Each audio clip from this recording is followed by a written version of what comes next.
Bonjour, nous sommes réunis pour un nouveau match de football entre les Scaven et les Amazones avec votre présentateur préféré, Fax. Et oui, il est là présent parmi vous et notre sponsor, le Gob Sportif. Les Amazones coachés par Kawood entrent sur le terrain et vont recevoir le ballon. Et c'est maintenant aux Scaven d'entrer sur le terrain et ils seront coachés par Fax himself. Parlons du placement. Les Amazones, on a dit qu'ils reçoivent le ballon. Les Scaven, eux, sont en défense. Les Amazones, la façon dont elles se sont placées, sont un petit peu trop avancées.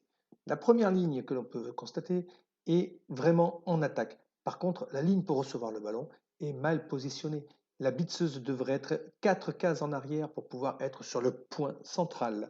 C'est-à-dire qu'en règle générale, le ballon est envoyé à cet endroit-là, il est marqué, pour que les déviations de bot ne permettent pas de le faire sortir. De plus, elle pourra avoir une action sur les cases qui sont inscrites.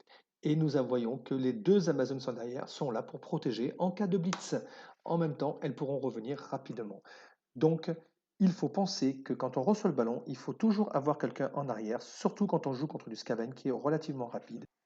Nous abordons maintenant le tour 2 des Amazones. Là, une erreur va être commise aussi, vous allez pouvoir voir. Regardez, notre joueur joue son porteur de ballon et il le positionne juste à côté d'un rat qui est par terre. Voilà, attendons un petit peu. Bon, il est vrai que ce trois quarts n'a que 2 en force, mais quand même, on ne sait jamais, un double flash de décompte, ça peut arriver, même sur des Amazones. Donc, il faut mieux faire attention à ça et ne pas mettre son porteur de ballon à côté même d'un homme à terre. Là, nous allons assister à un petit coureur qui va se faire taper à 3D. Voilà, vous voyez, il tape à 3D, mais il se découvre en même temps. Regardons.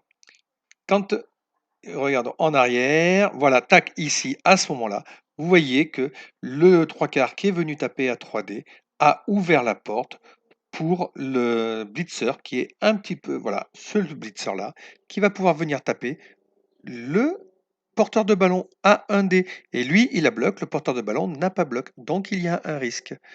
Donc il faut bien taper à 3D, ça peut toujours être intéressant, mais il faut d'abord se protéger. Nous constatons que le trois quarts qui vient de taper remonte. Il se positionne pour fermer la cage, mais en même temps, il se met une case au-dessus, ce qui n'est pas très grave en soi, mais il vient apporter un soutien à la bitseuse, alors que la bitseuse a déjà un soutien avec la trois quarts qui est au-dessus. Regardons, voilà, cette trois quarts là. Donc il n'y avait pas besoin de remonter autant, surtout s'il y a un double crâne. Le pilier de cage se trouve au contact d'un adversaire. Donc ça fait une fragilité et une possible ouverture.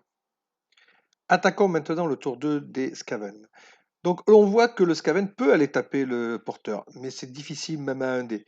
Là, il fait le choix de reculer d'abord l'adversaire et de se repositionner avec une défense. Son erreur va être commise un petit peu plus tard. Donc là, maintenant, l'erreur va être commise. C'est-à-dire qu'il envoie son coureur pour pouvoir venir en arrière. As relance As, et ben ça arrive régulièrement à bout de ball.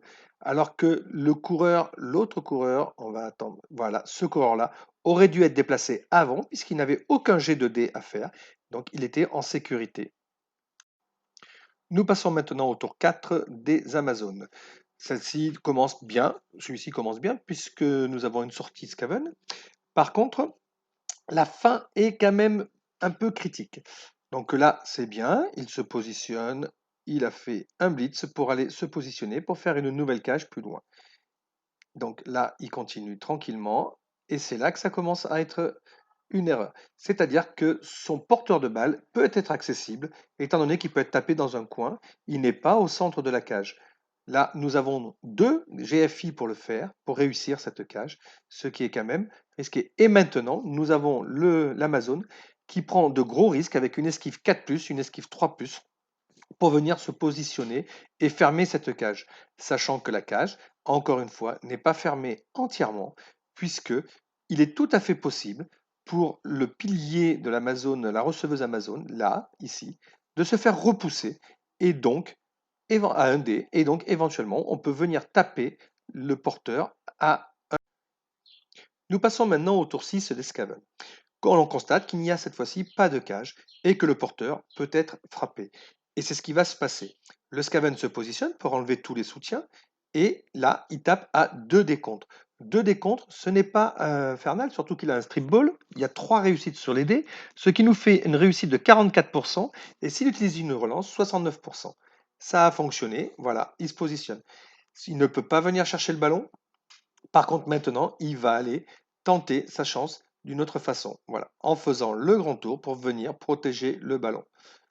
Voilà. Et le dernier coureur va faire la même chose pour venir gêner un peu plus l'Amazone pour la prise de ballon. Soutien qui n'a pas fonctionné puisque nous constatons que le runner a fait un GFI qu'il a raté. Maintenant, nous pouvons voir l'Amazone blitzer à 3D sur le runner du haut. Pourquoi faire ce blitz? Ça n'apporte strictement rien puisque nous avions déjà quelqu'un à côté du runner avec un soutien. À 2D, c'était suffisant puisqu'il suffisait simplement de le repousser. Et maintenant, le runner où vient de se positionner l'Amazon qui vient de blitzer, eh ben, on ne peut plus l'enlever d'à côté du ballon. Donc, il va gêner. On voit que l'Amazon continue à faire le ménage autour. Et cette blitzeuse qui vient à côté du petit runner ne sert à rien puisque le runner est toujours là et pose le problème du ramassage de ballon. En haut, c'est bon. Maintenant, en bas, une nouvelle erreur est commise. Une esquive d'Amazon pour venir ou en soutien, voilà, en soutien de la blitzeuse qui a déjà un soutien. Voilà, il est là le soutien. Donc pourquoi faire une esquive? Même à 3 relançable par la compétence esquive, c'est risqué et ça ne sert à rien. Un 2 ou un 1 fait tomber l'Amazon et ça donne le tour au Scaven. Donc voilà, maintenant le ramassage du ballon, on peut constater que le 4+, eh ben, ça coûte cher. Tour Scaven 7 sans grand intérêt, il va essayer de se remettre en défense. L'intérêt, c'est de voir que le Scaven qui se relève là va rater son esquive et que le coach Scaven refuse d'utiliser sa relance. Il la garde pour le tour 8 pour pouvoir faire le one turn et se donner une chance supplémentaire puisqu'il ne peut pas empêcher le TD Amazon. Dernier tour pour les Amazones pour marquer. On voit que l'Amazon tape le runner. Ça ne sert à rien puisque on peut perdre sa relance sur ce genre de choses et donc ne pas marquer. Dans le dernier tour, il est bon quand on est à peu près tranquille et surtout quand on a des difficultés pour pouvoir ramasser le ballon, de garder sa relance et de ne pas utiliser. La preuve, la relance, on en a besoin là. S'il y avait eu un double crâne ou un double bloc, ça n'aurait pas fonctionné pour l'Amazon.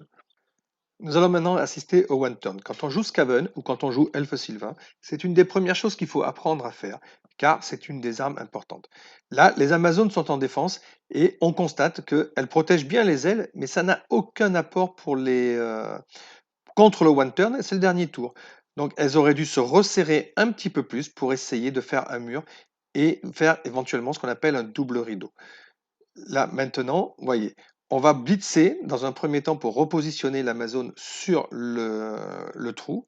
Et après, on fait ce qu'on appelle du push-push. Les Skaven n'ont pas besoin de beaucoup, ils ont besoin de 2 cases. Donc, il suffit d'apprendre juste cette technique pour le faire. Par contre, petite précision, il est vrai que le one turn se joue parce que l'on connaît le système, mais aussi il y a une grande part de chance puisque les dés font toute la différence sur le one turn. Là, nous voyons que la passe est réussie, mais par contre, la réception à 4+, passe aussi. Une esquive à 3+, une esquive à 3+, une esquive à 2+, et c'est parti. Mais le one turn, comme on a dit, se joue sur un G2D et le GFI n'est pas passé. C'est la fin de notre retransmission pour cette première mi-temps. Nous nous retrouverons bientôt pour la seconde mi-temps. N'oubliez pas le Golf Sportif qui est notre sponsor attitré et avec lui, nous pouvons aller beaucoup plus loin